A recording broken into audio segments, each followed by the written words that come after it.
Umabot na sa mahigit 40 na barangay sa Negros Occidental ang apektadong ng ashfall kasunod ng pagputok ng Mount Canaon kahapon. Pinaghalong takot at pangamba ang naramdaman ng ilang Negrense kasunod ng pagputok ng Bulkan Canaon kahapon. Kahit 2 minuto lang ang itinagal na moderate explosive eruption, ramdam pa rin ito ng mga residente. Gaya ng pagsabog na narinig sa kuwalang CCTV na ito sa Lakasilianan, Negros Occidental. Sinundan pa ito ng pagyanig. Sa La Carlota City, inilikas na ang mahigit 30 na pamilya o mahigit 90 na individual mula sa barangay Araal at Gintugdan.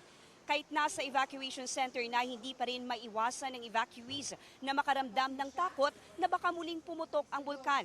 Ayon sa PHIVOX, posibleng masundan pa ang pagsabog kaya mahigpit ang kanilang monitoring. Wala ring pasok sa La Carlota City ngayong araw base sa anunsyo ng LGU.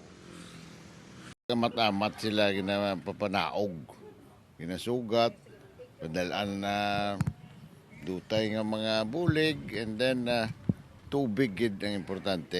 Araal and Gintubdan, among ang critical nga daw damo ang asphalt. Daw atub lang bumba nga na gano.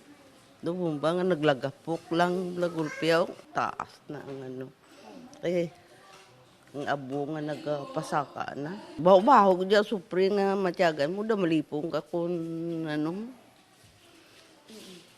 Pertig ka baho, dasunti mo na yung mga kabataan. Nabalikdan ko man. Naghimos kami ngagaw. Tapos malawig-lawig pa man ma'am, daw mga pila pa man, mga 15 to 20 minutes pa man guro antes nagtupa ang bato.